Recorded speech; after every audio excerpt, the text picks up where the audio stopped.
to the Hip Hop Uncensored podcast with your brother Old God and Sandman over across the table from me today. So earlier today, Sandman, 50 Cent, man, went in on Nick Cannon. He posted this picture of Nick Cannon, what appears to be a bikini top. Now, the caption reads, Nick, like, so that's it. Nobody cares about my diss record. No, nobody cares. LOL. That's what 50 Cent put today. But he posted this picture, you know, of Nick. Sandman, you see it there on the screen. What do you think about where this beef is going today? And what do you think about that picture? Do you know where that picture's from? I have no idea. I never seen Nick Cannon in no bikini, nor was I ever looking for Nick Cannon in a bikini.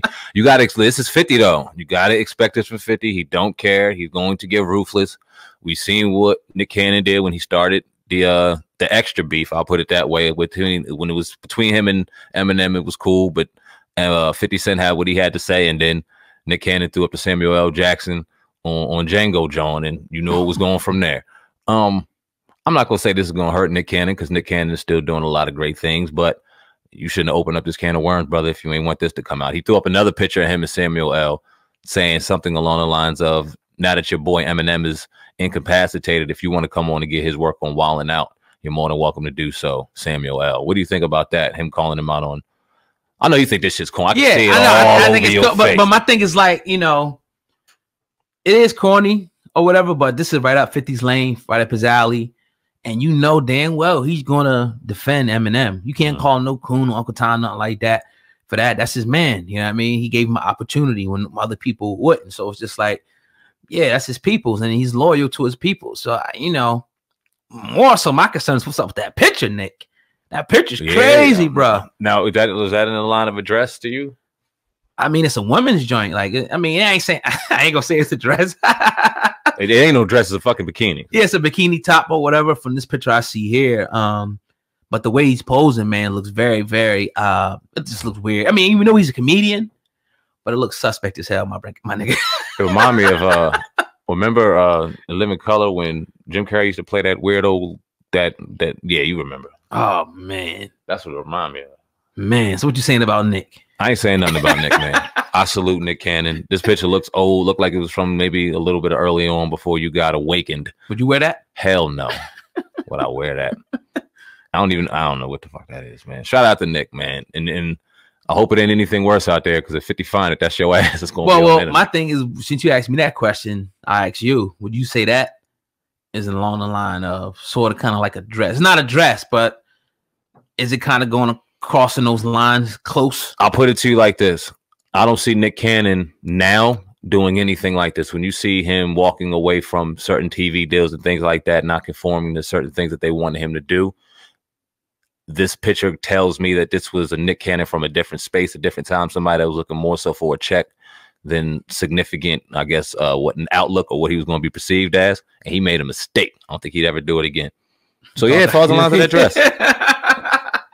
Hell Nick yeah. need to hire you as a spokesman. He said he think he'll never do it again. I don't think he'll ever do it again. Yeah, I mean, Nick, you know, nah, for real. We all know Nick, you know, has took a whole, I mean, we all do things in our youth that we wouldn't do now. I mean, I bet not ever see you in no fucking dress, nigga. None of your old boys better ever show no shit like that to me. Like, yeah, burn this immediately. Nah, I would never do it. I would never put no one. I mean, it just, I don't know. Everybody's different, but you know, you had those, you know, I don't know the word, but those guys out there that will cross those lines of fashion that might wear purses, dresses, and things like that. Like your what was it? Uzi and Thug. Yeah, it was experimenting with some crazy stuff like that. You have those type of dudes out there. We're just not cut from that cloth, from that era. So when we see stuff like that, we kind of look at it with one eye. But you know, if that's what Nick did, hopefully, I don't know if he addressed that particular part about him wearing the bikini top, but it's kind of crazy there, man. Hopefully he moved on from that type of foolishness. I think he did.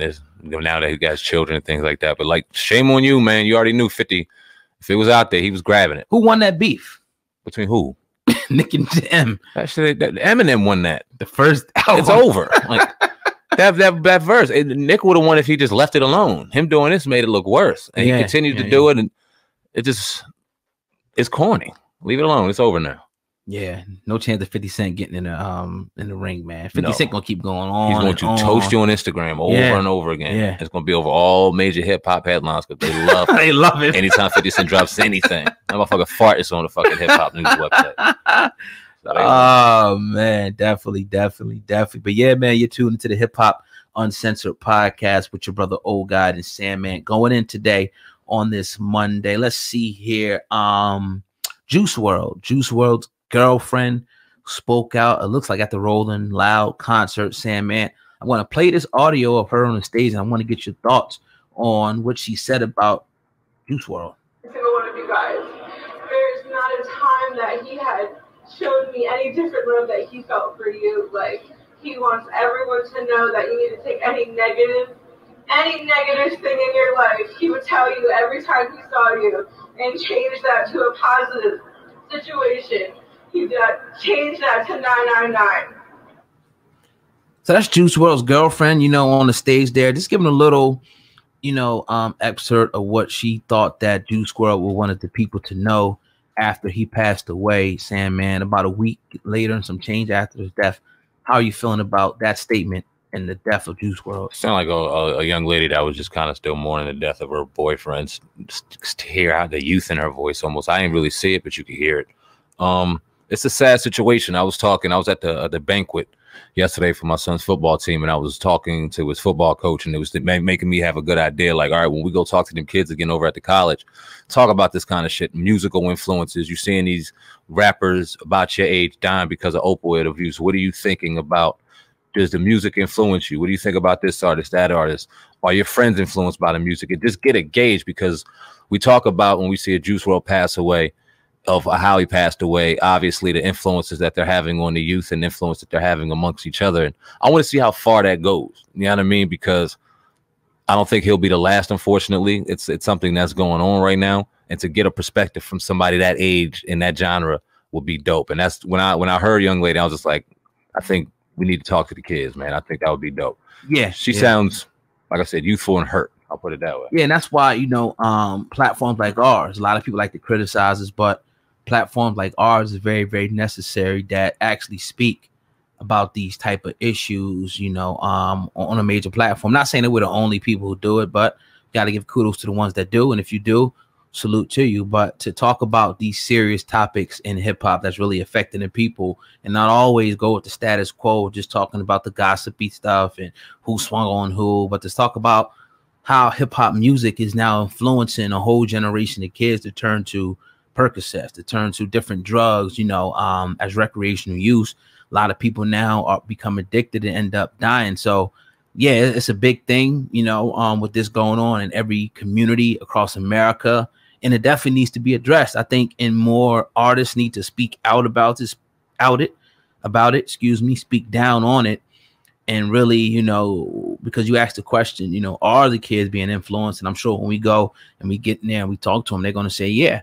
And I mean, I've been around them, you've been around them, and we know, just talking to them and interacting with them, that it's very, very influential. I mean, especially with the drug culture. Mm-hmm. If anybody who's ever been, around it, or even maybe dabbled in it themselves, whether on any end of it, dealing it, using, you could go, it's a whole nother world, down there. And you get to see a lot of different things that people who or never in it will be oblivious to. They will never think that people could do this and this is really going on, and that people's actually sitting up in high schools and shit selling pills, doing pills, kids on fucking 10 Xan bars, all that type stuff is going on, in the high schools. And it's been going on even when we were in there, but way more now. And when the rappers promote it and they talk about it, it influences kids to do it. It just does. You know what I mean? How doesn't it? I mean, right. Why else would anybody, and how else would they be introduced? It's only going, I mean, like I said, we could talk about it all day long as 30-year-old men, 30-some-odd-year-old men living in our 20s and living in our youth and having our influences. But I don't think, like you said, shout out to platforms that kind of go across the grain and don't necessarily talk about the gossipy stuff too much or as much. Right. That kind of can get to issues at hand. And I always kind of salute us, because we were never ones to just want to sit behind these chairs and these computers and just talk like this. We like to get out there in the street and talk amongst the people, even though we don't promote it all the time, but we're not looking for any high horse or sitting on any mantle. We love getting out with the youth and engaging and speaking to them. Mm-hmm. Plan on doing that next month, and I can't wait. It's going to be a powerful conversation. Yeah, no doubt. So condolences once again to any friends or family of Juice World. And you know, hopefully people can learn from this tragic situation. Well, speaking of a situation that went down yesterday, Sam, man, Jay-Z announced that Desiree Perez will be the new CEO of Rock Nation, according to a press release that was put out by Rock Nation. They said Perez will lead development and growth in all aspects of Rock Nation, including music management, all new business development, philanthropy, publishing, touring, and TV and film development. Now, if you don't know about Perez, she was formerly the COO of Rock Nation, the chief operating officer. Now she's being moved up to the CEO, chief executive officer. Sam Ant, initially, what are your thoughts about Desiree Perez now being the CEO